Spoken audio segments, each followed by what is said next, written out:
Bueno, pues primero, bueno, yo soy Raúl Cornejo y voy a moderar esta charla con dos estupendos y buenos amigos que son David Macián y Daniel Castro, que yo creo que todos los que estéis aquí lo conocéis, pero bueno, directores, guionistas, cineastas en general. Felicitar a Daniel porque recientemente ha ganado un Ondas, una serie en la que participa como guionista. Él sobre todo es guionista, además guionista de series, digamos, muy populares, conocidas, podemos decir de Yo soy Bea, Gran Hotel, la serie Juan, que ha ganado el Ondas. Lo digo porque su visión va a ser muy interesante, dado que vamos a hablar un poco de este cine entre trincheras, ¿no? El cine que va más allá del cine independiente. Ellos han hecho varias cosas, pero ellos hicieron dos de las películas españolas más importantes de la pasada década. Dos de las películas españolas más importantes de la pasada década, pequeñas.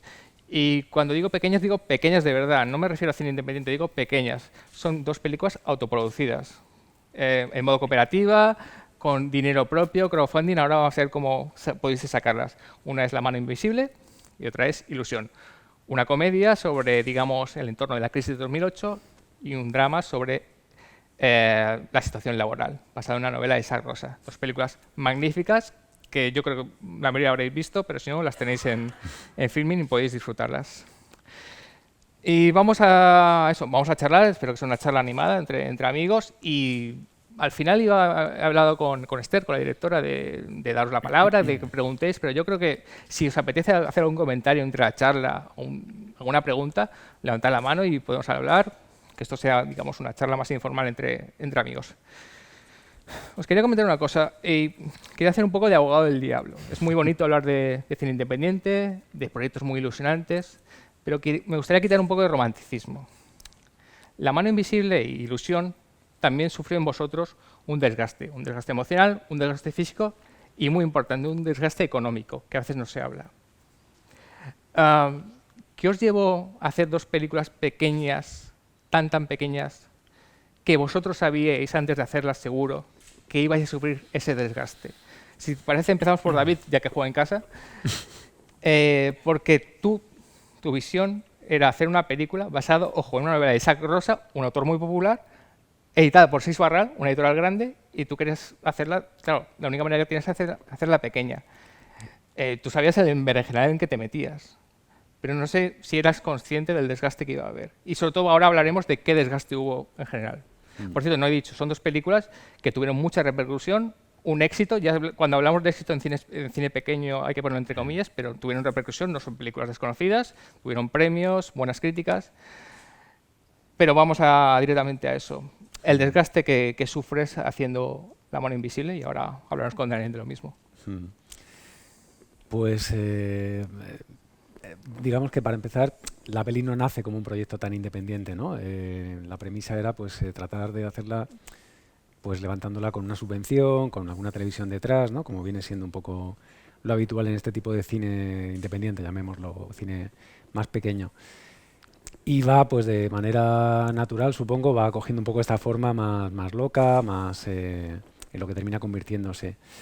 En ese proceso, digamos, yo cuando voy viendo la posibilidad de hacerlo de esta forma y planteándoselo al equipo, ¿no? Porque lógicamente yo soy el director, pero hay mucha más gente detrás y tenemos que tomar esta decisión de manera consensuada y tal, y les planteo esto, ya se ve un poco venir, pues eso, le vas viendo las orejas al lobo y ves que no va a ser un proyecto fácil, ¿no? Que vas a estar saltando obstáculos constantemente, pero nunca te imaginas de qué nivel, ¿no? O sea, sabes que no va a ser un camino de rosas, pero no sabes hasta qué punto.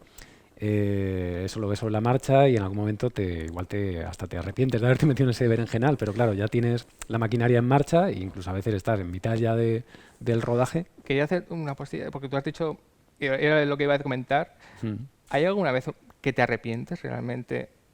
Estás en tu casa y dices, ¿por qué? Porque cuando hablo de quitar el romanticismo digo porque es muy bonito decir voy a hacer mi propio proyecto y estoy seguro que obviamente La mano invisible es una película muy importante para ti, pero yo estoy seguro que hubo momentos en que decías me he equivocado, nunca debí meterme en esto. ¿Hubo momentos así? Sí, seguro, sí. Ahora lo que pasa, la parte buena que tengo yo es que tengo facilidad para olvidar las cosas malas, ¿no? No sé si a Daniel le pasa algo similar y entonces ahora como que lo recuerdo, me quedo con la parte bonita y sobre todo el recorrido que ha tenido la película y demás, pero fue un proceso muy duro y efectivamente me parece muy bien que empieces así como quitando todo el romanticismo a este tipo de cine de guerrilla y tal, porque es muy duro y eso, siempre tienes que pensar a gente que en el futuro se plantea algo así, si alguna vez alguien me pide consejo, me pregunta, antes también preguntabas que por qué te decides hacer un proyecto así, ¿no? Pues yo creo que tienes que tenerlo muy claro, que esa historia tiene que ser contada y que tú eres la persona apta para contarla, ¿no? O que no hay nadie más que la vaya a contar y a partir de ahí tirar para adelante y hacerlo lo mejor posible, pero tienes que tenerlo súper claro, ¿no? No te metas en esto si es un capricho, si tienes como ganas, pero a la vez dudas, bueno, tienes que tenerlo súper claro y porque además es que el problema del cine, a diferencia de otras cosas como la literatura, es que tienes que involucrar Ahora hablaremos de eso también. Claro, en el caso de Daniel yo creo que era una película con una infraestructura, un equipo más pequeño, que ahora lo explicará el mejor, pero La mano invisible en ese sentido es una película al uso, basta con ver la lista de los títulos de crédito, ¿no? Hay Mil y la madre. También es verdad que, pues eso, precisamente por el propio proceso, pues a lo mejor salen no sé cuántos microfonistas y no es que hubiera ahí 800 microfonistas, es que un día venía uno, otro día venía otro, pues porque no podían repetir, pues porque el rodaje era complicado y los técnicos muchas veces se iban alternando, ¿no? Es importante decir que las dos películas surgen, ya lo sabréis, dentro de la crisis económica que había, ¿no? Mano está muy pegada con la crisis del trabajo, la crisis laboral en la película. Si te parece, quería hablar de lo del equipo, pero vamos a hablar un poco con Daniel sobre el desgaste. Y me gustaría centrarme un poco en el desgaste económico, porque si no me equivoco, tú incluso tuviste ofertas de trabajo que tuviste que rechazar o rechazaste por hacer una película donde te autoproducías tú, una comedia pequeña, que no sabes si vas a acabar, si vas a distribuir, no sé cuánto.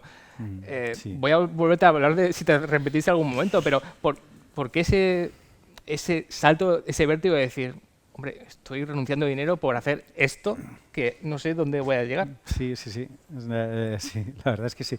Me estaba acordando ahora que que efectivamente yo inicialmente no pensaba en hacer la peli por mi cuenta tan renacuaja, tan enana.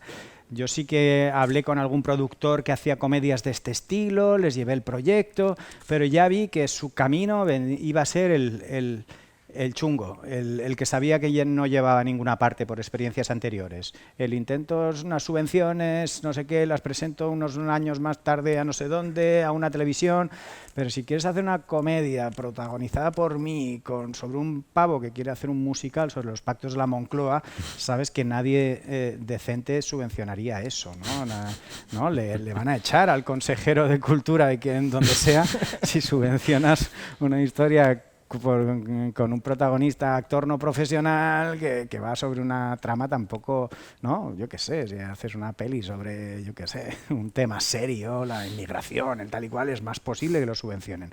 Pero una historia sobre una comedia de este tipo es muy difícil conseguir ayudas. Y entonces sabía que iban a gastar el tiempo en todas esas cosas, entonces dije, mira, paso de la vía convencional y voy a intentar hacerlo por mi cuenta. Pero el problema es que entonces me llaman para el mejor trabajo que me habían ofrecido en mi vida, que era ser guionista de una serie de Bambú, porque yo soy guionista profesional, entonces más o menos ahí estoy establecido. Entonces de golpe me llaman por primera vez para una serie de prime time con mis 4.000, 5.000 euros al mes de sueldo, y por fin era como pasar a las ligas superiores dentro de guionista de televisión.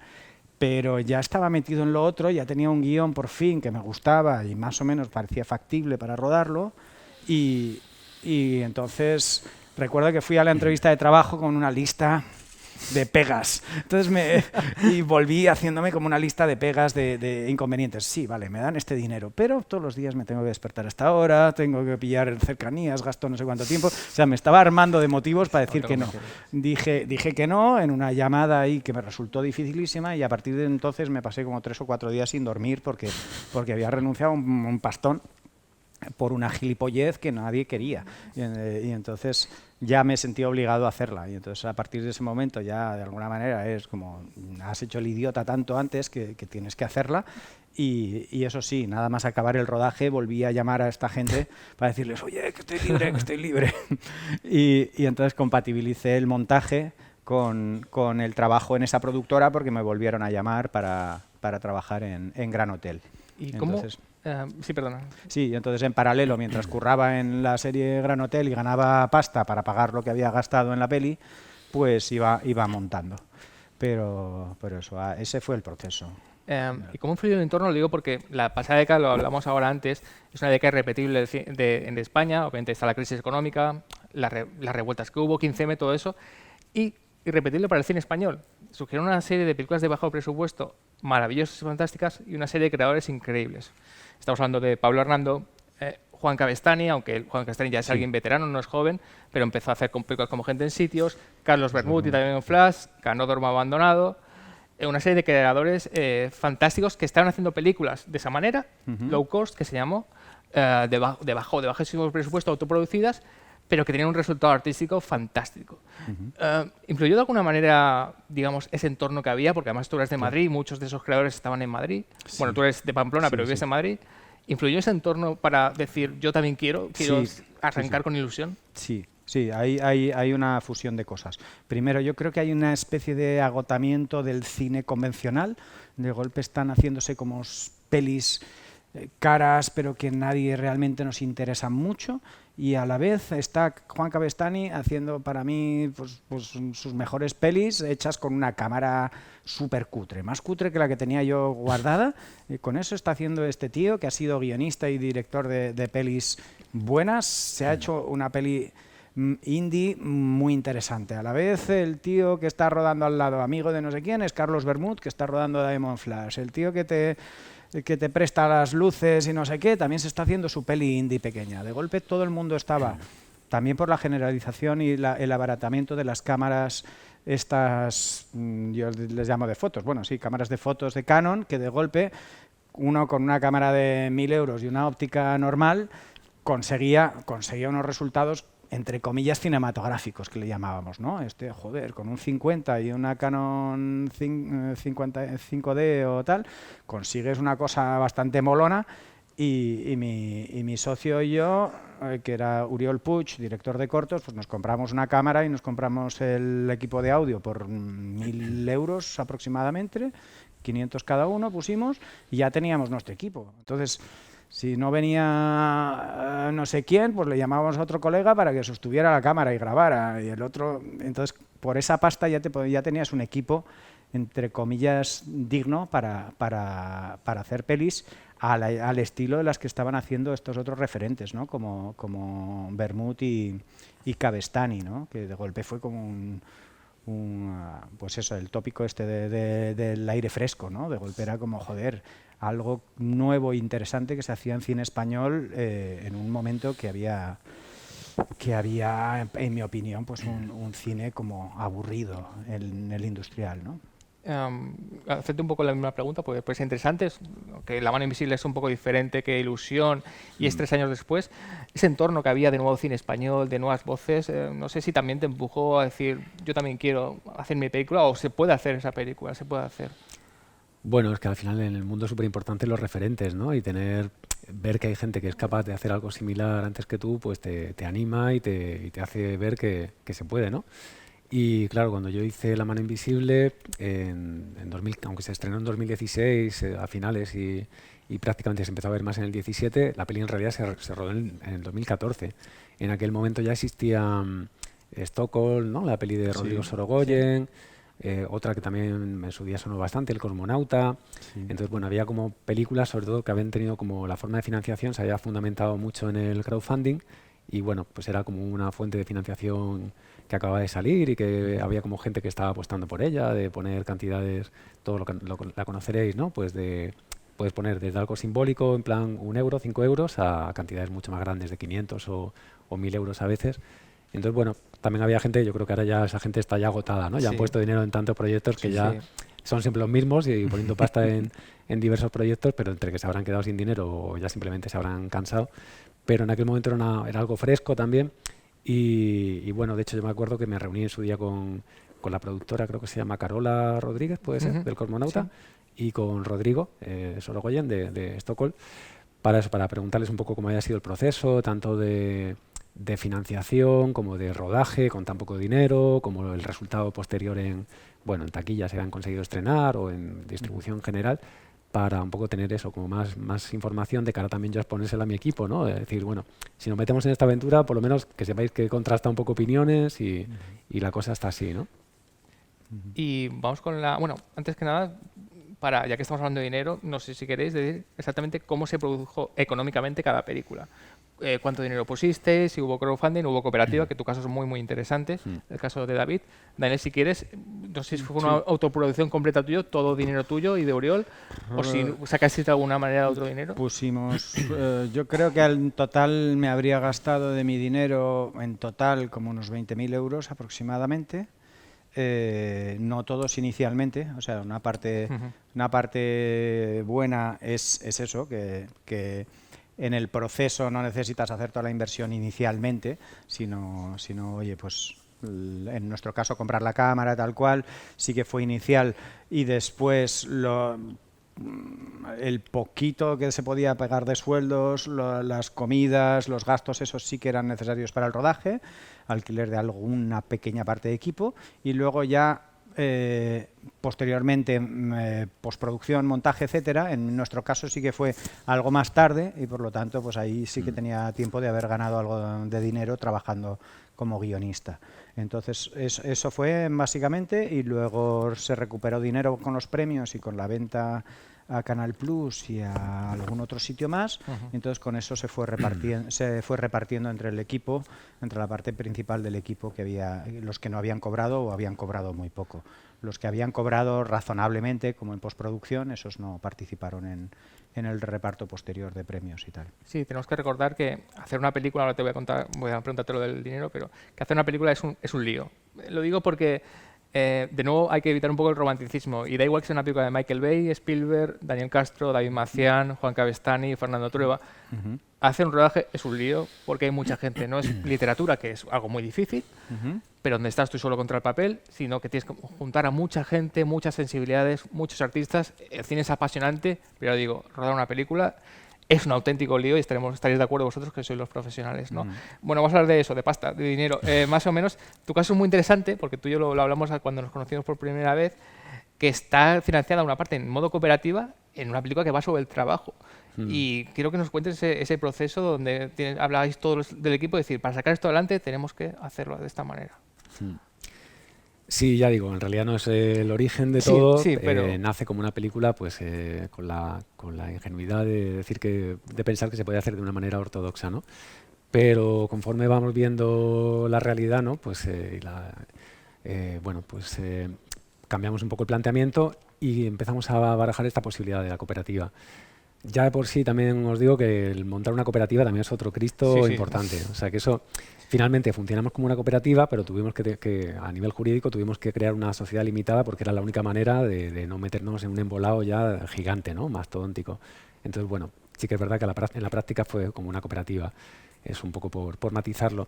Pero hablando de pelas, pues en este caso hicimos una estimación del mínimo, porque también es hablando precisamente con gente como Rodrigo Sorogoyen y tal, vimos un poco que queríamos seguir el modelo que él había empleado en ese caso, que era una serie de mínimos, como por ejemplo tienen que ver, y más en una peli que habla del trabajo, pagar la seguridad social, de todo lo que íbamos a trabajar en la peli, pues eso, que hubiera un mínimo de condiciones dignas, de laborales, ¿no?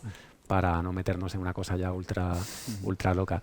Y bueno, pues claro, eso ya simplemente en la seguridad social ya te metes en algo más de 1.000 euros con toda la gente que estábamos detrás, ¿no? Pues el alquiler de una nave industrial gigante como la que necesitábamos también creo que andaba por los 10.000 euros. En fin, fuimos como sumando números y claro, ahí ya nos salió una peli más cara que en el caso de Ilusión, que era una peli más pequeña a nivel también de estructura, ¿no? De historia. Es que esta era una peli muy loca porque eso, ya partes de la premisa de que tienes que adaptar, que hay una novela de por medio, ¿no? Que es como, Sí, ahora me gustaría hablar de eso.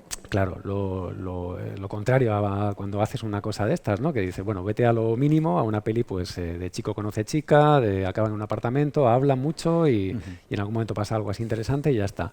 Que no haya derechos ni de novelas, de editoriales ni nada de por medio.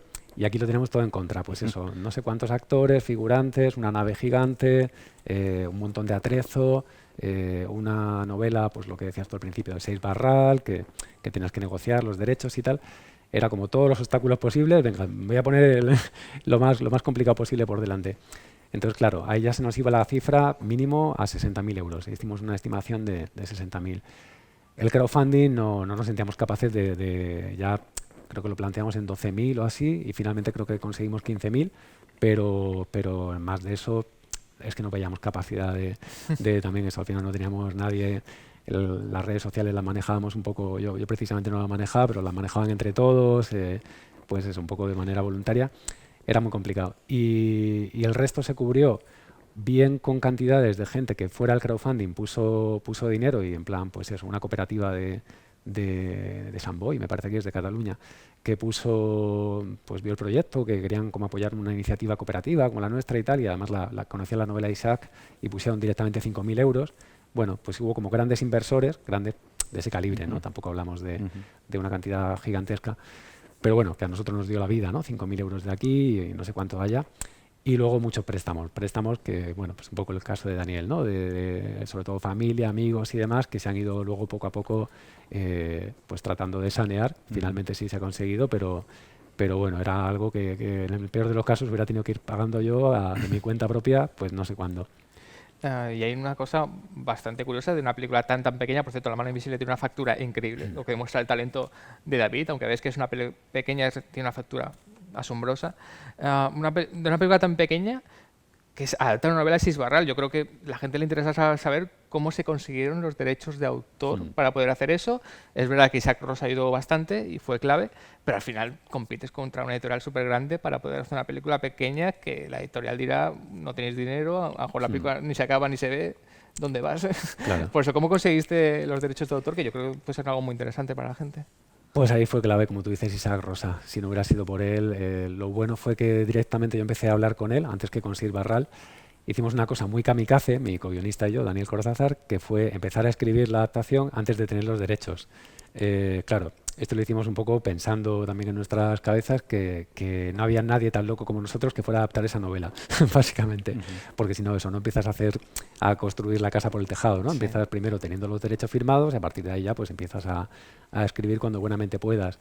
Pero aquí yo lo vi súper claro, yo leí la novela y vi claro que ahí había una película. También sentía como un poco lo que hablábamos antes, ¿no? Esa necesidad, esa pulsión creativa de decir, hay que hacer algo con esta novela, hay que hacer una película. Y lié a mi co-guionista, que bueno, pues también se dejó llevar por mí en ese sentido. Entre medias eso, hablé con Isaac Rosa, le planteé la historia, hablamos en principio, pues como decíamos antes, ¿no? De hacer una adaptación más normal, más convencional en cuanto a nivel financiero y demás, pero claro, de primera le dije eso, digo, lo normal sería que yo te pusiera aquí, o más que a ti, a Sir Barral, un dinero encima de la mesa y negociar el tema de los derechos, pero no lo tengo. Yo soy, pues eso, una persona que en su día a día trabaja de trabajos alimenticios que ojalá que fueran del calibre de los de Daniel, ¿no? Que en mi caso eran pues de teleoperador, de librero, de no sé qué. Eso en el mejor de los casos librero. Pero bueno, eran trabajos pues mal pagados y a veces compaginando 2 o 3 trabajos a la vez, una vida muy loca. Y claro, con ese sueldo que apenas me daba para pagarme el alquiler en piso compartido en Madrid, pues era difícil que yo pudiera tener una cifra, una cantidad para ponerle directamente a Save Barral. Entonces, bueno, nos la jugamos, ¿no? Empezamos a escribir y, bueno, pues Isaac Rosa, imagino que por una parte viendo mi intención, viendo mi voluntad y por otra parte porque le gustaba lo que le mandábamos, pues se dejó llevar también. Y empezó como a correspondernos y en este sentido hacernos un poquito de puente con Save Barral y decir, vale, pues déjame que le pegue yo un telefonazo primero, hablo con mi editora, le planteo un poco cómo está la cosa y a partir de ahí pues terminas tú de entenderte con ellos. Al principio pues igual hicimos como un contrato de precompra que se llama, ¿no? Donde estableces una cantidad que en nuestro caso fue 0, diciendo que en el caso futuro donde ya tengamos la financiación hecha, pues hay que pagar tanto.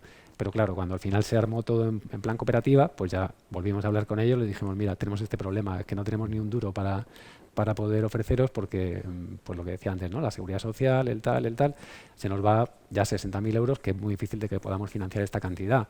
Si a esto le tenemos que meter 20.000 euros o una cifra similar, que creo que eran los derechos, es que nos metemos ya casi en 100.000 euros, ¿no? Entonces, bueno, al final se enrollaron también y terminaron formando parte de esta cooperativa loca donde acabó metido todo Dios, ¿no? Ahora voy contigo, Daniel, pero es que se me ha ocurrido una cosa, porque la película de Daniel, el protagonista es él y luego hay personajes secundarios, pero son más pequeños, y la película de La mano invisible sí que es una película coral sin ningún protagonista. Antes te he hablado del desgaste personal tuyo, pero ¿y el desgaste del equipo, sobre todo de los actores? Hablamos de gente que tenía que, digamos, sacrificar sus trabajos, mejor buen pagados, como fue el caso de Daniel. ¿Cómo es hacer una película tan pequeña en la relación con el equipo? Luego le voy a preguntar más a Daniel, pero es interesante lo de David, por esa coralidad que tiene La mano invisible, ¿no? Estoy seguro que hubo momentos de roces, de cansancio, de agotamiento. Como director tuyo, ¿cómo manejas esas situaciones en películas tan pequeñas? Porque esto no es Lawrence de Arabia, que había muchísimo dinero, y a Peter O'Toole le puedes decir, ya, pero tú cobras un huevo. Bueno, ¿cómo es relacionarte con los actores? Con Mira, el equipo en general. ha puesto un ejemplo muy bueno porque en este caso me voy a otro más cercano, ¿no? A Pedro Almodóvar. Tenía 2 actores que habían trabajado recientemente con Almodóvar, José Luis Torrijo y Bárbara Santa Cruz, que habían estado en Los amantes pasajeros. Bárbara Santa Cruz también, que también está en la película de Daniel. Y efectivamente hubo roces, hubo mucha tensión en algún momento porque además únele a todo lo que os he contado ya, pues todos los inconvenientes habidos y por haber, rodando en horario nocturno, porque aquella nave industrial en la que estábamos haciendo la película era una nave real, no era un plató, por supuesto, era una nave donde había trabajadores, obreros alrededor, y al lado teníamos otra nave industrial de logística, el mayor centro logístico creo que es de Lidl, de España, estaba justo enfrente de nosotros. En fin, era pues como decías, que todas las posibilidades, todo lo peor que se te pudiera ocurrir, lo teníamos ahí alrededor. Y eso nos limitaba, por ejemplo, a tener que rodar de madrugada. O sea, creo que lo más temprano que podíamos empezar a rodar era como a las 6 o 7 de la tarde y echar ahí toda la noche. Claro, una película de estas características, sin poder pagar sueldos de antemano ni nada, simplemente contabilizándolos para, ojalá en el futuro poder pagar algo, únele todas esas vicisitudes donde no te facilita nada la labor, ¿no? Le estás rompiendo los ritmos de vida, de trabajo y demás a la gente. Y claro, había momentos en los que había pues eso, tensión en el equipo en general y los propios actores que eran los que más experiencia tenían, los que más caché tenían, porque la mayoría de los técnicos éramos gente, pues mucho, sobre todo los de rango menor, ayudantes, auxiliares y tal, era gente recién salida de la escuela, ¿no? Entonces ellos en ese sentido son más, bueno, es su primera película, están un poco más abiertos a lo que pase, ¿no? Pero claro, estos actores que venían de estar en una caravana o en un sitio que se parece casi a un parque de atracciones, donde cuando no estás rodando estás pues en el sitio más cómodo del mundo, más apetecible, y de pronto estar en una nave en agosto, además, en pleno mes de agosto, en Madrid. Entonces, bueno, era lo más parecido al infierno en la tierra que yo puedo tener ahora mismo en la mente. Y claro, había tensiones. Y recuerdo que esta conversación salió entre los actores, que luego me la contó alguno a posteriori, de decir, bueno, hemos tenido ahí un pequeño debate entre nosotros Motín, mismos, debate un motín. pequeño, sí, casi motín, donde algunos tuvieron que interceder un poco. Yo es que ni me estaba enterando, yo estaba rodando ahí en el set en ese momento, pero luego, con los que más confianza tenía, me contaron, oye, que sepas que ha habido ahí cierta tensión en el equipo por esto, porque bueno, pues al final eso, estamos en unas condiciones donde no son fáciles y bueno, pues al final, por suerte en este caso se resolvió, pero el argumento que dio uno de estos actores era realmente la diferencia entre una peli de Pedro Almodóvar, como Los amantes pasajeros, y esto es el dinero y las comodidades, ¿no? Porque al final, pues el tener que esperar entre plano y plano, etcétera, lo vas a tener que hacer, ¿no? Simplemente que, lógicamente, cuando hay un dinero, hay un presupuesto que está contemplado para eso y las condiciones son mucho más confortables, pues te ayuda. Y ahora le voy a apuntar a Daniel, pero se me ha ocurrido también, David o Daniel, si esas condiciones también nos condicionan para, digamos, rodar más rápido. Por ejemplo, claro, entre plano y plano, pero a lo mejor no puedes hacer muchas tomas. Haces una y te quedas con la que hay y te gustaría hacer Sí, más. sí. Y eso, digamos, que os condiciona el trabajo. Si quieres, David, ya que sí que acaba y vamos con Daniel, eso te condicionaba, digamos, del poco dinero. También veías a la gente cansada y decir, vamos a acabar ya, esta toma no me gusta mucho, pero se va a quedar ahí. Y seguramente hay planos en La mano invisible que no te gustan mucho, pero se quedaron ahí, ¿no? Eso también condiciona tu forma de trabajar el día a día. Tienes que ser un poco también psicólogo, ¿no? Decir, Total. esto lo sacrifico, esto no, ahora voy a ceder, ahora no. Y eso estamos hablando, para mí eso ya es como el mejor de los casos, ya no digo de repetir planos, sino incluso Sí. a veces de poder rodar un solo plano Claro, de rodar algo. de algo que tienes escrito en el guión, porque muchas veces estás a la vez que entre plano y plano, te viene el ayudante de dirección y te está diciendo, David, de todo lo que tenemos del plan de rodaje de hoy, empieza a quitar planos porque, pues eso, se tienen que caer por lo menos 5 o 6 de los 15 que había previstos o 12 porque no vamos de culo, etcétera, ¿no? Y tienes que estar reescribiendo el guión sobre la marcha y es, bueno, es una aventura incluso eso, llegar luego a tu casa, claro, de pronto te has cargado no sé cuántos planos, que ya al haberte quitado esa conversación que pasaba no sé dónde, que contaba tal cosa, tienes que inventarte otra cosa, a ver si en la secuencia que vamos a rodar mañana meto esa información de otra manera. O sea que pues, tú decías lo de los 3 días sin dormir durante aquel momento de crisis, pues yo creo que los 20, 21 días que se rodó La mano invisible, igual dormí una media de 1 hora y media diaria o así.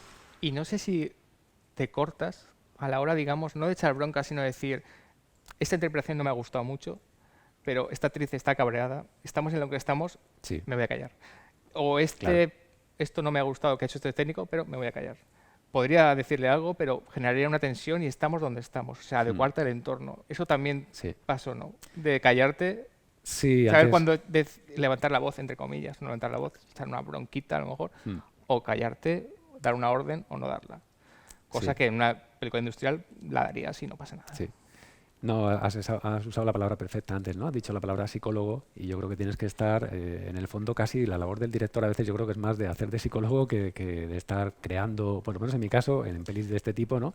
En producciones así donde estás luchando contra todos los elementos, porque tienes que estar como manejando este tipo de aspectos, ¿no? De decir, bueno, tengo al actor que ya no da más de sí, está ya quemado por todo esto, hay que acabar ya, ¿no? Hay que tirar este plano, a lo mejor Sí. no va a ser la bomba, pero luego en montaje lo trataremos de arreglar, nos inventaremos algo, o incluso a lo mejor se tiene que caer en montaje, pero es que es contraproducente, ¿no? Seguir tirando planos. Y vamos con Daniel. Es verdad que el caso de La mano invisible es más especial porque hay más actores. Tú eres protagonista absoluto de la película, pero bueno, estaba Bárbara Santa Cruz, Víctor García León, y a lo mejor tu relación con Oriol Puig puede ser interesante en este caso. No sé si hablar eso, de los roces, el desgaste que había en el equipo, cómo lo trataste, con qué psicología lo hiciste. Pues sí, sí, sí. No, estaba muy de acuerdo con lo que decía David.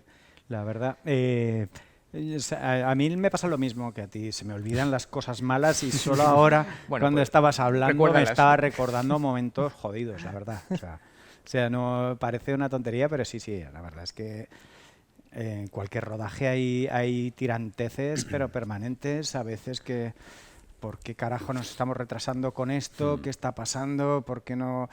Pero efectivamente, cuando estás en en una peli de estas pequeñas, joder, en general no te puedes permitir una bronca.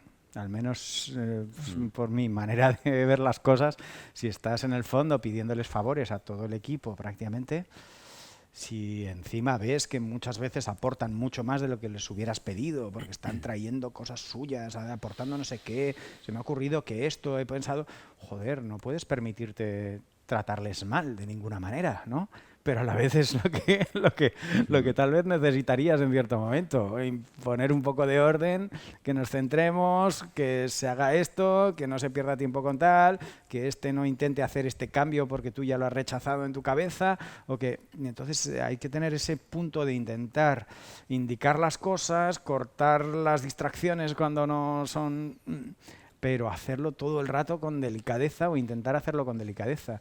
Y luego, si pasan contratiempos que pasarían en cualquier película normal, pero en este caso estás haciendo muchas funciones, en mi caso de productor, director, guionista, pues siempre eres tú el culpable de lo que está yendo mal. Alguien tenía que haber tenido en cuenta que en este sitio hay este ruido, por qué nadie preguntó qué tal, por qué nadie habló el horario de esta tienda, qué tal, ahora nos dicen esta cosa que antes no nos lo habían dicho, ¿quién lo ha hecho? Pues yo, que encima soy el que sale en el plano. Así que me estás... Sí, ahora hablaremos ¿Quién de ha eso, sí. preparado qué vamos a comer hoy? ¿Por qué nadie ha previsto la comida? Joder, pues porque estoy haciendo el plano, estoy actuando. O sea, yo tengo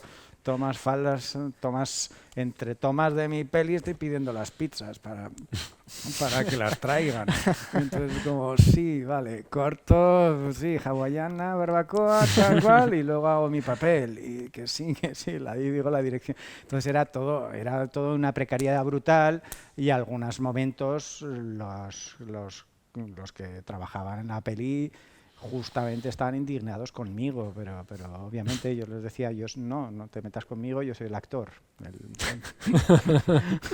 El productor es otro que se llama igual que yo, pero no te metas conmigo. Es que ser actor protagonista, el director y el productor, o sea, ser una especie de Orson Welles en esa película pequeña, Bueno, Orson Welles. digo porque como lo hacías todo, sobre todo es ser que actor-director, me refiero, ¿te benefició o perjudicó de alguna manera? Es verdad que no tenías que tratar con un actor protagonista, lo cual beneficiaba mucho, porque las broncas eran para ti mismas. Evitar el trato con un actor es algo que es un gran beneficio. Así que si uno puede interpretar todos los personajes de su película, O hacer animación. considero que se evita muchos roces. No, es en broma. Pero yo porque empecé a actuar en cosas mías. Porque, bueno, siempre cuento esto, pero es que me apunté a una escuela de teatro al lado de mi casa por ver gente, porque yo trabajaba siempre en casa y no veía a nadie. Pues me apunté a una escuela de teatro y descubrí que era el peor actor del mundo hasta el día que hacemos una prueba con máscaras y entonces me puedo poner una máscara, no me tengo que preocupar de mi expresión, pero sí que puedo improvisar. Y entonces digo, coño, tío, esto me sale bien, la gente se ríe con lo que improviso y no tengo que hacer gestualidad alguna. Entonces, a partir de ese momento me empecé a encontrar cómodo poniendo cara de palo, sin fingir ni expresión alguna, pero improvisando textos. Y eso me hice varios cortos, ganaron unos cuantos premios, les gustaron a algunos amigos, a David Trueba, que lo vio por medio de Jonás, le gustó y tal y cual. Entonces me animaron, me llamaron para hacer de actor en alguna peli pequeña. Entonces dije, oye, ¿por qué no hago yo una mía?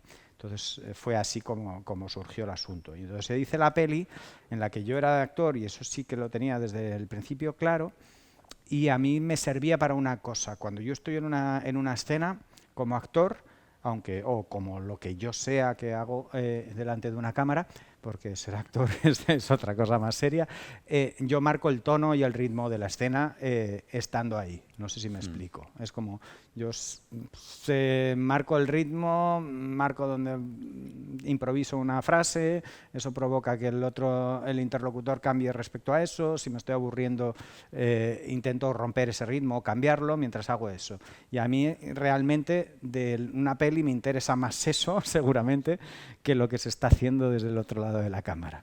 Porque, es decir, me interesa más lo que pasa delante de la cámara que no lo que está haciendo la propia cámara. Entonces, lo que necesitaba es alguien fiable que se ocupara del otro lado, que me diera más calidad de lo que yo daría al otro lado de la cámara, porque soy un zopenco, no tengo ni idea de planos, ni tengo ni idea de fotografía, ni nada. Y entonces me encontré con mi socio ideal, que era Oriol Puig, que es un cortometrajista buenísimo, que todavía no ha dirigido una peli por su cuenta, y coincidimos mucho de gustos, pero él es muchísimo más delicado, digamos, detrás de la cámara.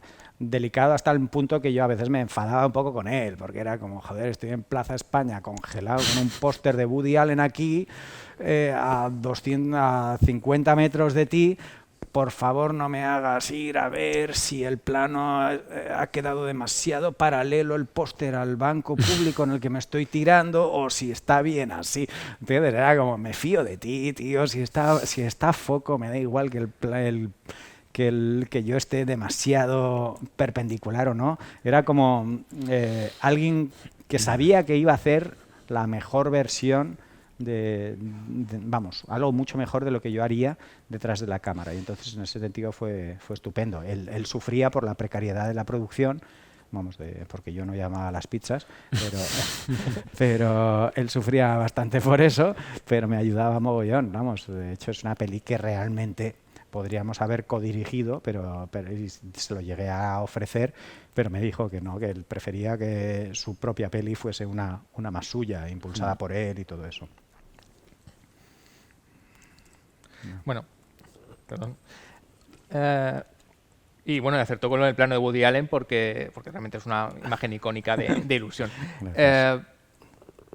Una vez hacéis la película, decís, ya tenemos la película hecha, montada, o sea, está todo hecho, qué bonito, hemos dirigido nuestra película.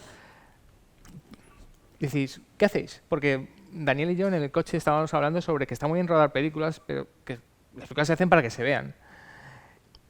Ese primer impulso de decir, bueno, ya hemos hecho la película, pero estaría bien que la viera la gente. ¿Cuáles son vuestros pasos para lograr que la película se vea la gente, dado que no teníais distribuidoras para llevar a la gente a esa película? Entiendo que hicisteis un circuito de festivales, que ahora lo podéis contar, pero ¿cuáles son los planes para que esa peli pequeñísima que habéis logrado hacer la pueda ver gente?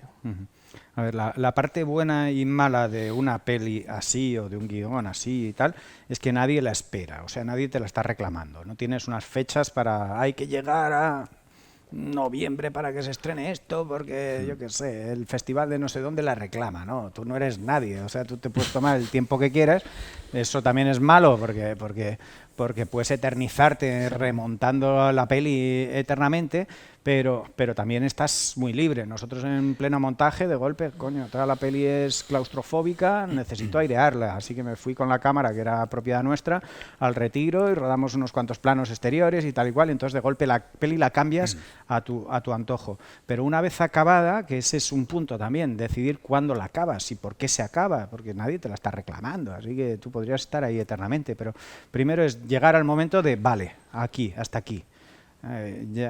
Y eso a veces viene ligado a, pues mira, mi objetivo es llevarlo a este festi que tiene esta línea editorial o este estilo que le puede pegar. Y entonces, pues bueno, los que hay en España, en nuestro caso, pues Zona Cine de Festival de Málaga, y el Festival de Málaga le gustaba o le pegaba ese estilo, pero luego tenemos Gijón, luego tenemos el Festival de Sevilla.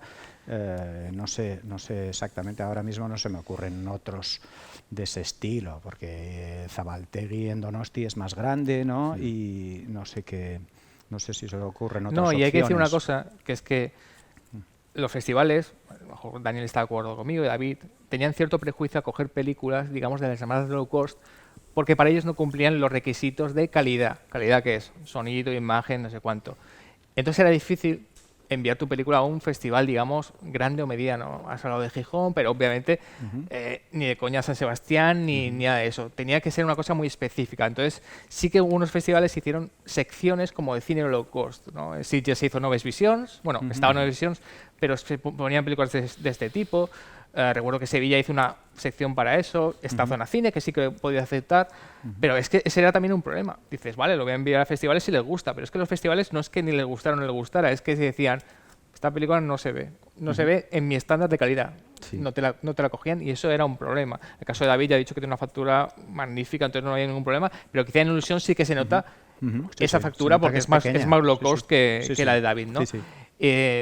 También que contra eso el problema que podías encontrar respecto a las deficiencias técnicas que muchos veían en ella para lograr una distribución normal. Sí, sí. Sí, en nuestro caso eso, por lo que supimos luego, estuvo a punto de ir a la sección oficial de Málaga y estaba un poco ese problema, ¿no? Técnicamente es muy precaria si la ponemos en sección, pero de historia y tal nos mola mucho. Entonces, al final, pues se acabaron decidiendo porque fuéramos a Zona Cine. De todos modos, como mis pretensiones eran muy bajas, ir a Zona Cine, donde ganamos mejor, como sí, 3 claro. premios, fue estupendo. No sé qué hubiera pasado caso de ir a la sección oficial. Igual nos hubiéramos quedado más en la fricada graciosa o no. Igual hubiéramos ganado premios de la sección oficial y hubiera tenido más repercusión. Pero vamos, tampoco no creo que hubiera sido Ciudadano Kane. Vamos, no hubiera cambiado la historia de nada. Pero sí que creo que parte de esos prejuicios igual algunos han desaparecido o no. No lo sé. ¿Cómo están Sí, las pero es que cosas? habría que ver si hay cinólogo hasta ahora. Sí, esa es la duda. Es el problema, que eso lo podemos hablar después. Sí, ese me parece interesante como tema. Ilusión creo que no tuvo distribución exactamente en cines, ¿no? No. Pero La mano invisible sí. Vale, entonces vamos a La mano invisible. Acabas La mano invisible, por fin la has acabado y te planteas, ¿qué hago con esta película? ¿Qué hago con esta para que la vea la gente? Porque no había distribuidora. La pregunta del millón, ¿no? Pues en mi caso me pasa un poco igual que a Daniel. No había ninguna pretensión de... De hecho, tampoco yo creo que teníamos todos en la cabeza, vamos a esperar a ver qué tenemos para a partir de ahí ver a qué aspiramos, ¿no? ¿Qué podemos hacer con ella? De si realmente nos gusta lo que sale de aquí o se queda en algo demasiado pequeño, demasiado, pues eso, rudimentario que no va a ir a ningún lado y simplemente la subimos a internet y listo, ¿no? Pero realmente viéndola teníamos la sensación de que sí que se podía tratar de llevar a algún festival. Todo esto sin tener, pues eso, ni pajolera idea de a qué festival ir ni nada, porque somos todos, en el caso de La mano invisible, todo el equipo técnico y bueno, actores pues tenían más experiencia, pero no en ese terreno, ¿no? De la distribución. Entonces, bueno, lo hacíamos todo, que eso no lo he explicado mucho antes cuando explicaba esto de la cooperativa, todo este tipo de decisiones, debates y tal, lo solíamos tomar, nos reuníamos al principio del todo en el salón de mi casa allí de aquel entonces en Madrid y posteriormente, cuando ya éramos Mil y la madre, en un local que nos dejaban por ahí, pues eso, hacíamos como una pequeña reunión de, bueno, pues los que estuviéramos ese día, 20, 30, 40 personas y debatíamos el asunto, ¿no? De hecho, hacíamos un orden del día para, venga, puntos que hay que tratar hoy, pues ¿qué hacemos ahora con la peli? La distribución y demás, ¿no? Y ahí, bueno, pues se debatieron de, venga, pues no sé, yo conozco uno que estuvo en el festival de no sé dónde, pues podemos probar a mandarla allí. Pero claro, eso sin tener ningún contacto. De hecho, yo creo que los festivales estos que hemos mencionado suelen ir mucho a dedo, ¿no? De esperamos la película que está haciendo no sé qué director o directora, pues directamente estamos detrás de él o de ella para que en el momento que esté la película disponible, verla y directamente, a veces sin verla, directamente seleccionarla, ¿no? Y no era obviamente nuestro caso, sino que teníamos que inscribir la película, que yo creo que somos 4 los que escribimos normalmente las películas por el proceso, digamos, a través de la página web, metiendo la ficha técnica y tal, y el enlace, y ahí pues a esperar. Y en nuestro caso tuvimos la fortuna de que, pues sí, efectivamente empezaron, yo creo que a algunos festivales de estos que decías antes, a apostar por este tipo de cine pues hecho desde los márgenes, o como lo queramos llamar, y ahí se nos cruzó el Festival de Sevilla, que para mí fue como una aparición divina, ¿no? Porque casó todo, ¿no? De pronto casaba todo, Cienfuegos nos escribió, el director, para decirnos que le había gustado mucho, que querían... En este caso ya tenía la sección oficial cerrada, yo no sé si se hubieran planteado meterla o no, pero es que además la metimos en el último minuto. Si el festival se celebraba en noviembre, pues yo creo que la escribimos en el último día de plazo, el 5 de septiembre, una cosa así, como 2 meses antes. Y ya tenían casi toda la programación hecha, pero la peli les gustó mucho y la quisieron meter en Nuevas Olas, que es como la sección... Tienen como 3 secciones, en teoría tienen una que es más para nuestro tipo de cine, que le llaman Resistencias o le llaman Resistencias, ahora creo que le han llamado le han cambiado el nombre, ¿no? Sí. Revoluciones Permanentes, Sí, creo algo que así. sí. Pero en aquel momento era Resistencias. Y probablemente la peli encajaba más ahí, pero a ellos les había gustado mucho y la querían meter en Nuevas Olas, que cogen pelis pues de la quincena de realizadores de Cannes, pelis que a lo mejor no han estado por secciones oficiales de grandes festivales, pero han estado en segundas secciones de festivales muy tochos, ¿no? Como Venecia, Cannes o Berlín y demás. Y nos metieron en esa sección. Y ahí, pues, bueno, se empezó a crear como cierta expectativa en torno a la peli y empezamos como a encadenar festivales, pasamos por aquí, por el Festival de Cine de Cartagena, por el REC de Tarragona, el Festival de Derechos Humanos de San Sebastián, varios festivales a nivel europeo, internacional en general. Y bueno, la peli empezó como a tener cierta resonancia y a partir de ahí pues se puso en contacto una distribuidora con nosotros. De hecho, se pusieron varias, pero algunas de ellas lo hacían pues con la estrategia esta de, vale, nos interesa tu peli, si pagáis tanto, os la distribuimos. Y es como, no. Si te interesa nuestra peli, tienes que apostar por ella y ser tú el que apueste su dinero por ella, porque ya nosotros hemos puesto mucho dinero y mucha carne, ¿no?, para poder sacarla adelante. Y entonces hubo una distribuidora que sí que nos hizo un ofrecimiento que entendimos que podía ser interesante, lo debatimos en asamblea igualmente y todo nos pareció bien, además eso como muy pormenorizadamente, ¿no?, todos los detalles de ¿pero qué ofrecen exactamente? Pues se debatió todo y nos pareció bien. Les dimos el ok y la peli se estrenó en Sevilla en noviembre del 16 y en cines en abril del 17. Y a partir de ahí pues tuvo otro recorrido en otros canales y tal, pero sí que pasó por cines, sí. Sí, sí. El caso de Daniel yo creo que es interesante con muchas de las películas de este cine low cost que se hicieron, porque son dos películas que tienen grandísimas críticas, aparte de los premios. Ya he dicho que son dos de las mejores películas españolas que se hicieron en la pasada década, eso es bastante obvio. Pero a mí, como aficionado, que no vivo en Madrid, que yo soy de Alicante, pasaba que la gente decía por internet, qué divertida desilusión, qué buena, qué bien conecta la crisis. Y yo me preguntaba, ¿y dónde se ve eso? ¿Cuándo se ve? ¿Cuándo se estrena? Y nunca se estrenaba, nunca se veía, no se podía ver. No sé si había una cierta frustración porque tú veías que la película funcionaba, había un boca de oreja muy interesante, pero al final solo puede verse en esos festivales, supongo que había solo un pase en Cineteca o en Filmoteca o algo de esos, para gente de Madrid, pero en realidad era una película que España, digamos, no podía ver. Los españoles no podían ver, podía verlo unos cuantos privilegiados, a pesar del buen boca de oreja que tenía, las buenas críticas que tenía. No sé cómo, digamos, te sentías con eso y esto pasa con gente en sitios, aunque sí que tuvo estreno, La tumba de Bruce Lee de Canódromo abandonado, o El futuro de Luis López Carrasco, que vendrá el viernes aquí. Sí, ¿Qué películas más buenas? Pero no se pueden ver, o no las puede ver España. Pues ahí me reconozco culpable, porque no hice esfuerzo alguno porque fuera a cines, soy lo peor. Yo sentía que había hecho una peli tan pequeña, tan enana, de 65 minutos, conmigo de prota. Decía, cualquier cosa que llegue es un premio brutal y esto nadie va a pagar por verlo 9 euros en una sala. Entonces no hice esfuerzo alguno porque fuera cines. Yo creo que yo mismo, al equipo, soy el peor motivador del mundo. Le cogí y les decía, a ver chicos, sabéis que esto va a ir para Internet, seguro. Que en esos momentos Internet no era como va a ir a Netflix, que ahora es hasta guay, ¿no? En esos momentos ir a Internet quería decir ir a un YouTube horrible o a un sitio horrible, porque nos parecía como la gran condena. Ahora hay grandes directores haciendo pelis que acaban yendo directamente a Netflix o a lo que sea. Pero yo en esos momentos tenía la idea de estrenar una peli de este tipo en cines, choca contra el modelo de lo que estoy haciendo. Sí. Esencialmente estoy haciendo algo con una cámara de fotos, con 20.000 euros y con 4 colegas en un tal. De alguna manera hay algo en la esencia de lo que estoy haciendo que choca con el modelo de exhibición habitual de salas de 200 personas o de 100 y pico, no sé cuántas cosas en ciudad, no sé si me explico. Entradas a 9 euros es algo, puede ser que una sala relativamente llena de espectadores estén pagando la mitad del presupuesto de lo que van a ver, ¿no? O sea, tiene que haber una proporción. Entonces yo no luché prácticamente nada. De hecho, me llegaron una pequeña oferta de distribución de un sitio y les dije, chicos, es que esto no tiene sentido, los números que me estáis presentando no tiene sentido con lo que estáis haciendo. Y pero tú notabas que la película sí que tenía un cierto pero conexión con la gente que la pero veía. En círculos muy escasos. Cuando me tocó ir a sitios fuera de la burbuja, mini burbuja festivalera, indie, notaba que por un lado, una experiencia traumática para mí fue Festival de Cine Cómico de Tarazona, con un busto de ¿cómo se llama?, de Martínez Soria y tal.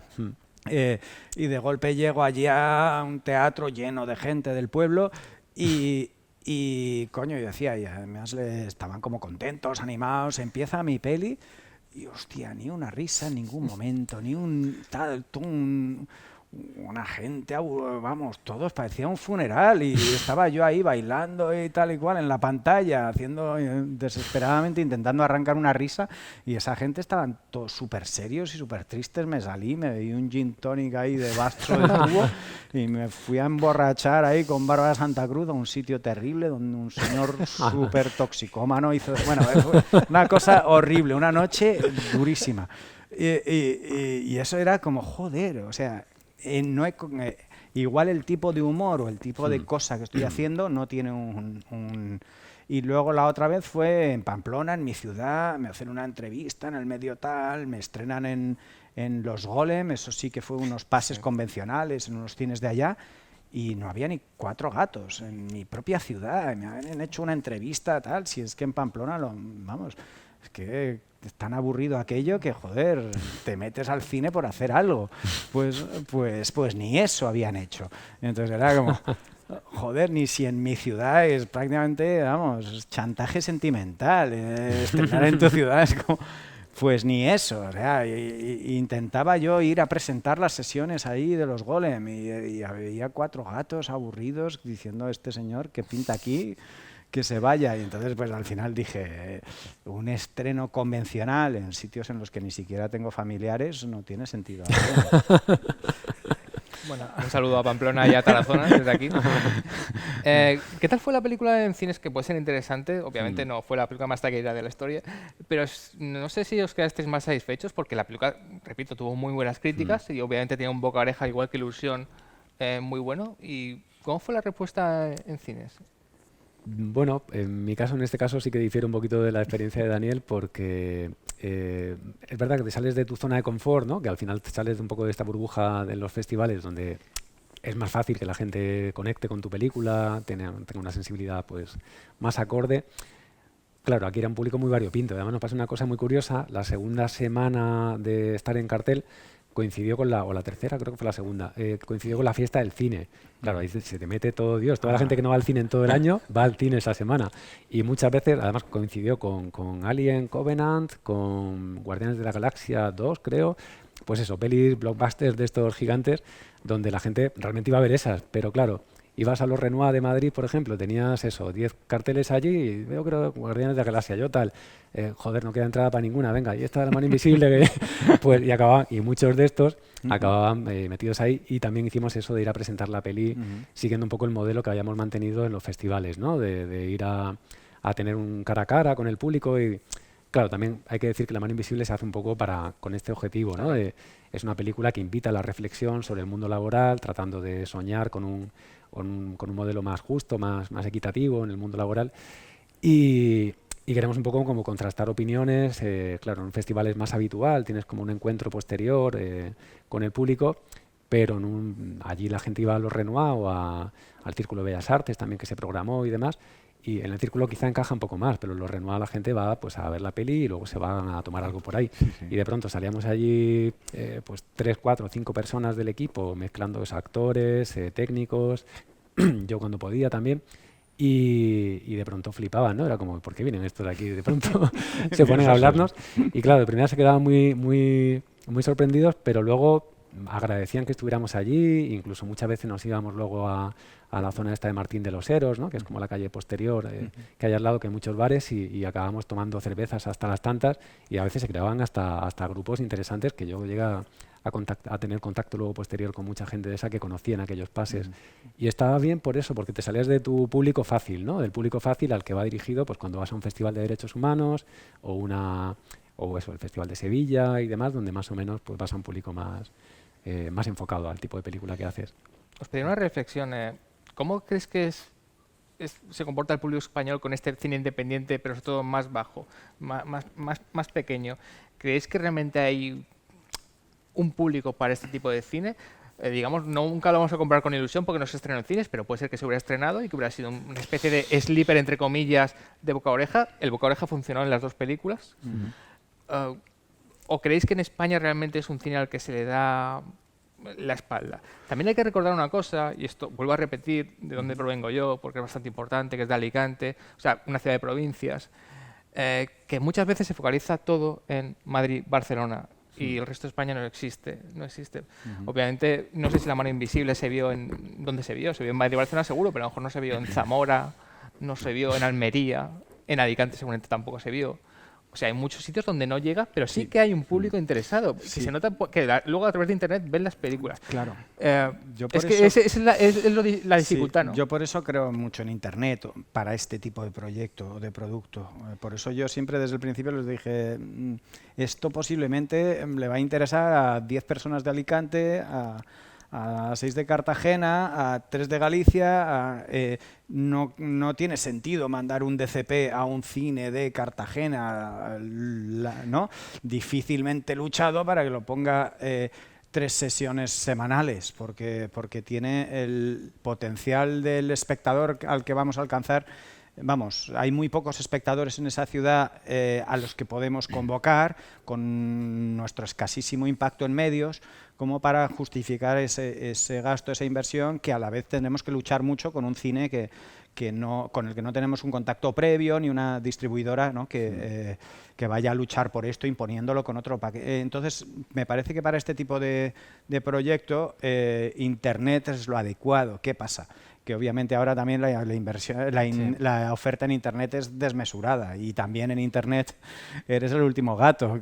¿Quién carajo se va a ver una peli pequeñaja si tiene tiene vallas enteras en las ciudades o grandes anuncios dedicados a otra cosa que está en Internet, muchísimo más cara y mucho más fácil de ver? Yo creo que el problema, respecto a lo que cuentas, en gran parte es que estamos acostumbrados a unos estándares de calidad técnicos, de que se oiga bien a los actores, que sean todos muy guapos, que los colores sean muy guays, que las músicas que suenen de fondo sean de los Rolling Stones, estupendas, compradas con dinerales. Entonces, cualquier cosa que baje todos esos elementos, entre comillas, de calidad, para el espectador es un desafío. Es decir, este actor es más feo de lo que estoy acostumbrado, habla peor, sus chistes son menos redondos, o la foto se ve algo peor, esto posiblemente esté desenfocado, y en lugar de pasar en un sitio maravilloso, pasa en un piso con gotelé alquilado en no sé dónde. Pues todas esas cosas, cada una de esas cosas desanima al espectador más cómodo.